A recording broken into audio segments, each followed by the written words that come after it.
Oi, gente. Antes de começar esse vídeo, eu gostaria de falar para vocês que tá complicado voltar com a frequência de vídeos aqui no canal. Vocês viram que na semana retrasada eu postei 3 vídeos em sequência. Meu intuito era que na semana passada eu fizesse uns 5 vídeos para colocar aqui no canal, porém, infelizmente, aconteceram algumas turbulências na minha família. A gente quase perdeu um ente querido, foi bem complicado essa semana, mas graças a Deus já tá tudo bem e já está tudo encaminhado. Eu prometo pra vocês que essa semana eu vou me organizar, vou tentar colocar mais vídeos, então, por favor, não me abandonem e não larguem a minha mão. Se vocês puderem, por favor, mais do que nunca, me ajudem deixando o like, o comentário, compartilhem o vídeo em suas redes sociais, isso vai me ajudar muito com o engajamento. Então, eu preciso da ajuda de vocês mais do que nunca para que eu consiga ter um engajamento bom aqui no canal, tá bom? Dito isso, bora para o nosso caso de hoje.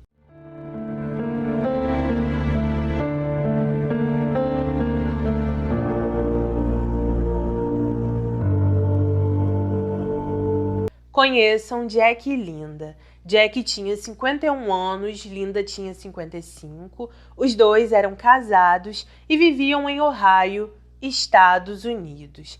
Jack e Linda foram descritos como um casal empreendedor. Eles eram donos de uma pizzaria, alugavam propriedades e Jack também trabalhava com um negócio de revenda de carros que não era muito bem visto em sua região. Nas matérias não se disse quando Jack e Linda se conheceram, eles ainda estavam casados. Se diz somente que Jack por muitos anos foi casado, teve filhos. Linda também, durante muitos anos de sua vida, foi casada, teve filhos. Porém, não fica claro se quando os dois se conheceram, eles estavam divorciados ou não. Enfim. Assim que começaram a namorar, Jack e Linda logo foram morar juntos. Jack levou a namorada para morar em sua fazenda. Ele viveu por muitos anos nessa fazenda com sua ex-mulher e com seus filhos. E assim que começou a namorar com Linda, a levou para viver nesse local. Eles moraram juntos por 7 anos. Em 1996, eles decidiram oficializar essa união, se casaram, fizeram uma festa e aparentemente se davam bem com a maioria dos filhos, netos e bisnetos. Aliás, a casa deles sempre estava lotada de pessoas, sempre tinha alguém visitando o casal, então eles nunca estavam sozinhos. Em 1998, Amber, a neta de Linda, engravidou na adolescência. Como ela ainda não tinha terminado o colégio, Jack e Linda se ofereceram para criar o bisneto e disseram que iriam ajudá-la, que iriam ficar com o menino até que ela terminasse o colégio e até que ela conseguisse um emprego. Assim que Amber deu à luz a Damian, ela entregou o filho para Jack e Linda. Eles o criaram por muitos anos, amavam o bisneto e aparentemente se davam muito bem com Amber. Ela sempre visitava o filho, conseguiu terminar o colégio, estava prestes a conseguir um bom emprego e também estava prestes a se casar. O intuito dela era se estabilizar para poder criar o filho e assim poder ter uma vida tranquila. No dia 27 de março de 2003, Damian estava dormindo em seu quarto. Ele acordou de madrugada, olhou para a porta e viu um homem todo vestido de verde. Ele ficou com medo, fingiu que estava dormindo. Depois disso, ele caiu no sono, acordou somente 8 horas da manhã, ainda bem assustado. Por causa disso, se levantou, foi até o quarto dos bisavós. Porém, ao chegar no quarto, ele encontrou uma cena terrível. Ao ver os avós machucados e desacordados, Damian tentou acordá-los, não conseguiu. Depois disso, ele pegou alguns lenços e tentou limpar os avós. Também não conseguiu, acabou se sujando com vestígios de sangue. Por causa disso, ele colocou suas botas, saiu de casa sozinho. Ele estava com 4 anos. Começou a caminhar, caminhou mais ou menos 2 quilômetros até chegar à sua creche. Ao chegar ali, as funcionárias logo o reconheceram. Também logo perceberam que algo estava errado, porque Damian estava muito atrasado, ele estava sozinho, estava de pijama e a sua roupa também estava suja com vestígios de sangue. Por causa disso, elas foram até ele. Damian falou que algo tinha acontecido com seus avós. Ele também disse que parecia que os dois estavam derretendo e a funcionária não entendeu nada do que ele estava dizendo. Muito preocupada, ela foi até a secretaria, pegou o telefone, ligou para a polícia e então informou tudo o que estava acontecendo, pediu que eles fossem até a casa dos bisavós de Damian fazer uma verificação de bem-estar e então os policiais foram até o local. Assim que os investigadores chegaram à fazenda de Jack e Linda, eles entraram na casa. Ao entrar no quarto do casal, eles infelizmente encontraram Jack e Linda sem vida, levaram os dois para análise e ali os profissionais constataram que eles perderam a vida devido a tiros. Enquanto a polícia estava vasculhando a casa, eles perceberam que o criminoso cortou as linhas telefônicas, porém acharam suspeito porque, apesar do invasor ter cortado as linhas telefônicas, nada de valor da casa tinha sido levado. Em um depósito da casa, os policiais encontraram um saco cheio de dinheiro. Esse saco não foi levado pelo criminoso. Eles também notaram que as gavetas da casa não foram remexidas, que objetos de valor não foram levados, e isso chamou ainda mais a atenção dos investigadores, que chegaram à conclusão que a pessoa entrou na casa somente para tirar a vida do casal. Ao fazer o passo a passo do crime, os investigadores disseram que o criminoso entrou pelo porão da casa, que ele cortou a linha telefônica, foi até o quarto do casal, tirou primeiro a vida de Jack, depois tirou a vida de Linda e então foi até o quarto onde Damian estava dormindo. Quando os investigadores falaram com os vizinhos do casal, a maioria disse que não viu e nem ouviu nada naquela madrugada. Somente um vizinho relatou que viu algo diferente, comentou que viu uma minivan em alta velocidade saindo da propriedade de madrugada, mas fora isso, ele não viu mais nada. Fora esse vizinho, os investigadores conversaram brevemente com o pequeno Damian. Ele contou que durante aquela madrugada viu um monstro todo verde na porta de seu quarto, que achou que era apenas um pesadelo e que por isso voltou a dormir. Como os policiais estavam desconfiados de que a pessoa que tirou a vida de Jack e Linda era alguém muito próximo da família, talvez alguém da família, um amigo ou um inquilino deles, eles optaram por pegar a custódia de Damian, colocaram o menino sob custódia protetiva, porque eles imaginavam que talvez a pessoa poderia voltar e fazer algo de ruim com ele, já que ele supostamente tinha visto quem era essa pessoa, só que naquele momento ele ainda não estava reconhecendo, ou talvez ele não estava lembrando do rosto. Os policiais então começaram as buscas pelo culpado. Eles então souberam que o pai biológico de Damian não gostava de Jack e Linda, ele não dava pensão para o menino, Linda não deixava ele visitar o filho e por isso eles constantemente entravam em muitos atritos. Outra pessoa que não se dava bem com o casal era o padrasto de Damian. Segundo relatos, ele não gostava da forma que Linda e Jack criavam um menino e por isso eles sempre se desentendiam. Por causa disso, os policiais foram até esses dois homens. Como o padrasto de Damian logo foi descartado como suspeito, os policiais foram atrás do pai biológico dele. Ele apresentou um álibi, disse que estava trabalhando durante aquela madrugada, que nem estava naquela cidade, deu o contato de seu empregador. Os policiais conversaram com esse homem e constataram que realmente o pai biológico de Damian estava falando a verdade e por isso também o descartaram como suspeito. Ainda durante as investigações, a polícia ficou sabendo que Jack estava tendo problemas com seus filhos. O primeiro filho com quem Jack estava tendo problemas era com seu filho mais velho, Travis.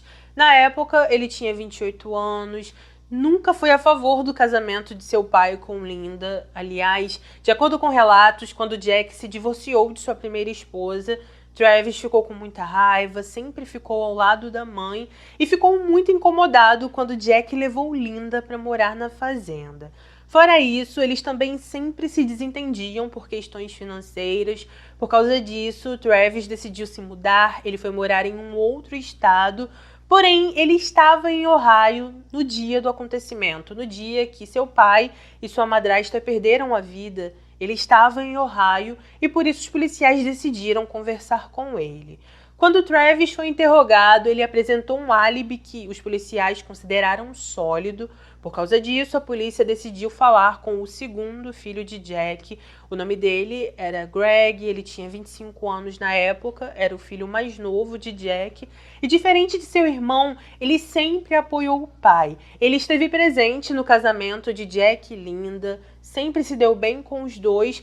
Porém, recentemente, antes do pai e da madrasta perderem a vida, ele teve problemas sérios com o pai por questões financeiras. Parece que Greg foi falar com Jack que ele iria ser despejado de sua casa porque ele não estava conseguindo dinheiro para pagar a hipoteca.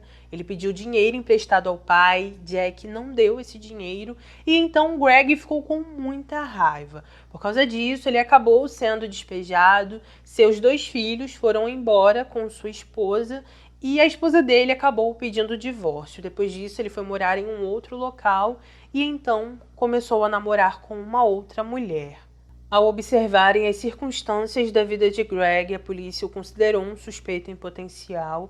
Eles imaginaram que, no meio do desespero, Greg decidiu tirar a vida do pai e da madrasta porque sabia que assim iria herdar a fazenda e não iria mais se preocupar onde iria morar ou não.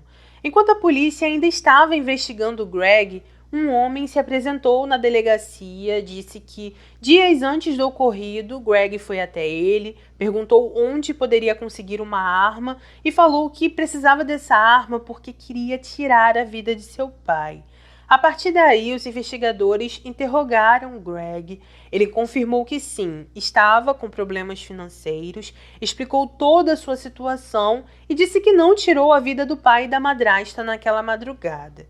Quando os investigadores perguntaram o que ele fez durante aquela madrugada, Greg disse que após acordar por volta de 5h30 da manhã, ele foi trabalhar e só voltou para casa horas depois. Ao ouvir isso, a polícia questionou a namorada de Greg sobre o que ele fez naquela madrugada. Como ela estava morando com ele, ela tinha noção de seus horários e por isso a polícia decidiu interrogá-la também. Ela mencionou que Greg saiu de casa mais cedo do que costumava naquela madrugada. Mencionou que ligou para ele por volta de 4h36 da manhã, só que ele não atendeu o celular. Quando questionado sobre isso, Greg não soube o que responder para a polícia.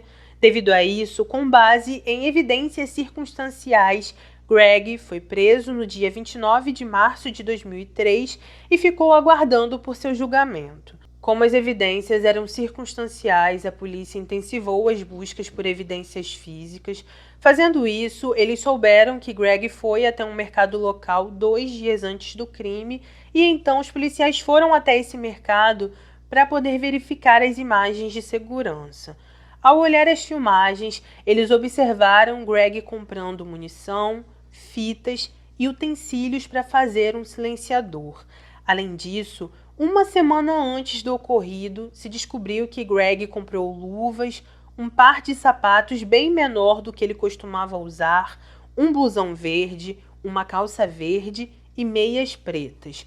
Durante as investigações, esses itens foram encontrados em uma sacola que tinha sido jogada dentro de um rio. Nesse mesmo local, a polícia ainda coletou uma espingarda. Após isso, todos esses itens foram enviados para análise, onde os profissionais encontraram a digital de Greg em uma das luvas e onde também se concluiu que a espingarda foi a arma usada para tirar a vida de Jack e Linda. Apesar de Greg ter tentado apagar o número de série da arma, a polícia descobriu de quem ela era, foram até esse homem, explicaram todo o caso e então esse homem confirmou que dias antes ele tinha sim vendido a arma para Greg. Outra evidência importante é que Greg era dono de uma van e uma van bem similar à dele foi vista saindo da fazenda durante a madrugada que Jack e Linda foram mortos. Antes do julgamento de Greg, os promotores lhe ofereceram um acordo. Eles disseram a Greg que se ele confessasse, não teria o risco de receber a pena capital. Após ele pensar nessa proposta, Greg recusou e então decidiu se arriscar em um julgamento.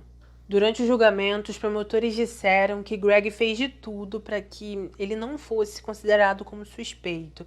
Eles disseram que a única coisa que ele fez de errado foi provavelmente ter passado a mão em sua testa. Por causa da oleosidade de sua testa, ele colocou a mão dentro da luva e acabou deixando uma digital. Se não fosse isso, provavelmente ele nunca seria preso. Os advogados de defesa de Greg tentaram apelar dizendo que ele teve uma infância difícil, que Jack não era um bom pai, que ele era um homem bruto, que nunca foi um pai presente, mas mesmo assim o juiz considerou Greg culpado. Apesar de considerar Greg culpado, o júri decidiu que ele não iria receber a pena capital e por isso, ao final de tudo, após todos serem ouvidos, Greg recebeu perpétua sem possibilidade de condicional. Meses depois, ele tentou apelar, porém seu apelo foi negado. Sobre Damian, ele foi entregue à mãe. Em uma entrevista que Amber deu, ela disse que durante a infância de seu filho, ele teve pesadelos frequentes sobre um monstro verde ou dragão verde que ia até ele. Ele só se sentiu mais seguro com o passar do tempo e com o passar dos anos. Amber informou que ele recebeu aconselhamento durante muitos anos de sua vida para poder lidar com tudo o que aconteceu com seus bisavós e que em sua adolescência ele já estava bem melhor. Atualmente, Damian já é um homem adulto e, de acordo com as matérias, ele adora motos e ainda vive em Ohio. Então é isso, gente. Esse foi o nosso caso de hoje. Por favor, deixa aqui nos comentários o que você achou sobre esse caso, se você já conhecia ele ou não, e coloca a sua opinião, que é muito importante pra mim. Se puder, por favor, não saia daqui sem deixar o seu like, que é de graça. Não custa nada, ativa o sininho para ser notificado dos próximos vídeos e vem toda semana aqui no canal, porque com certeza terá vídeo novo. Muito obrigado pela companhia de vocês, por quem sempre está aqui e nunca larga minha mão. É isso, um beijo no coração de vocês, obrigada por tudo sempre, fiquem com Deus, se cuidem e até o próximo vídeo.